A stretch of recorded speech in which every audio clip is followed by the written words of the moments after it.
Hi everyone, ഇന്ന് ഞാനിവിടെ പാൽ കപ്പയാണ് ഉണ്ടാക്കാൻ പോകുന്നത്. അതിന് വേണ്ടി 1 കിലോ കപ്പ എടുത്തിട്ടുണ്ട്. അതിൻ്റെ തോൽ കളഞ്ഞ് കഴുകി വൃത്തിയാക്കി വെച്ചിട്ടുണ്ട്. അത് കുക്കറിലിട്ട് കൊടുത്ത് അത് മുങ്ങുന്ന വിധത്തിൽ വെള്ളം ഒഴിച്ച് കൊടുക്കാം. 1 ടീസ്പൂൺ ഉപ്പ് ചേർത്ത് കൊടുക്കാം. 1/4 ടീസ്പൂൺ മഞ്ഞൾപ്പൊടി ചേർത്ത് കൊടുക്കാം. ഇത് നമുക്ക് ഫ്ലെയിം ഓൺ ചെയ്യാം. അത് മിക്സാക്കി 3 വിസിലാകുന്നത് വരെ കുക്ക് ചെയ്തെടുക്കാം. കുക്കറില്ലാണ്ട് പാത്രത്തിൽ നമുക്ക് കപ്പ വേവിച്ചെടുക്കാം. ഒരു 10 മിനിറ്റ് വേണ്ട സമയം മാത്രമേ ഉള്ളൂ. ഇനി നമുക്കൊരു മിക്സിയുടെ ജാറിൽ ഒരു ഫുൾ തേങ്ങ എടുത്ത് ഇട്ട് കൊടുക്കാം. 3 പച്ചമുളക്, 6 അല്ലി വെളുത്തുള്ളി ഇത് ചതച്ചെടുക്കാം.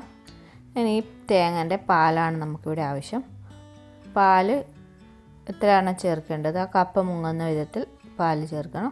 അതിനാവശ്യമായ വെള്ളം ഒഴിച്ച് നമുക്ക് ഇതിൻ്റെ പാൽ മാത്രമായിട്ട് മാറ്റിയെടുക്കാം.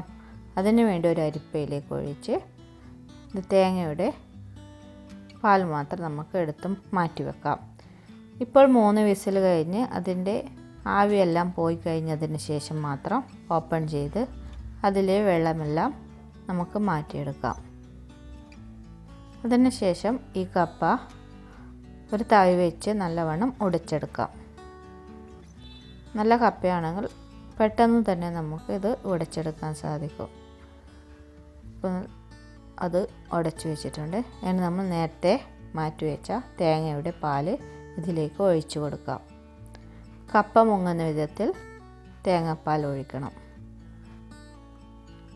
ഇനി നമുക്കത് മിക്സാക്കി എടുക്കാം. മിക്സാക്കിയതിന് ശേഷം ഫ്ലെയിം ഓൺ ചെയ്ത് ഇത് തിളക്കുമ്പോൾ നമുക്ക് ഫ്ലെയിം ഓഫ് ചെയ്ത് വെക്കാം. ഈ സമയത്ത് നമുക്ക് ഉപ്പ് നോക്കി ആവശ്യത്തിനുള്ള ഉപ്പ് ചേർക്കാവുന്നതാണ്. ഫ്ലെയിം ഓഫ് ചെയ്യുമ്പോൾ കുറച്ച് കട്ടി കുറഞ്ഞിട്ടുണ്ടാവും. കുറച്ച് കഴിയുമ്പോൾ അത് കറക്റ്റ് കൺസിസ്റ്റൻസി ആകുന്നതാണ്. ഇനി നമുക്ക് ഇതിലേക്ക് കടുക് താളിച്ചൊഴിക്കാം. അതിനു വേണ്ടി 1 ടേബിൾ സ്പൂൺ വെളിച്ചെണ്ണ ഒഴിച്ചു കൊടുക്കാം. ഇതിലേക്ക് 1 ടീസ്പൂൺ കടുക് ചേർത്ത് കൊടുക്കാം. ഇത് കടുക് പൊട്ടുമ്പോൾ ഇതിലേക്ക് കറിവേപ്പില ചേർത്ത് കൊടുക്കാം. ചെറിയ ഉള്ളി ഉണ്ടെങ്കിൽ അതും ചേർത്ത് കൊടുക്കാം. ഇതിലേക്ക് ഉണക്കമുളക് ചേർത്ത് കൊടുക്കാം. അതിനുശേഷം നേരത്തെ തയ്യാറാക്കി വെച്ച പാൽക്കപ്പയിലേക്ക് ഈ താളിപ്പ് ഒഴിച്ചു കൊടുക്കാം.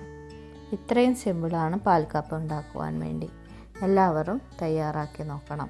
നല്ല ടേസ്റ്റുള്ള ഒരു വിഭവം തന്നെയാണ്. കപ്പ ഇഷ്ടം ഇല്ലാത്തവർ പോലും ഇങ്ങനെ ഉണ്ടാക്കിയാൽ ഇഷ്ടപ്പെടുന്നതാണ്. എൻ്റെ ചാനൽ ആദ്യമായിട്ടാണ് കാണുന്നതെങ്കിൽ സബ്സ്ക്രൈബ് ചെയ്യാൻ മറക്കരുത്. വേറെ ഒരു വീഡിയോയുമായി കാണുന്നവരെ ബൈ.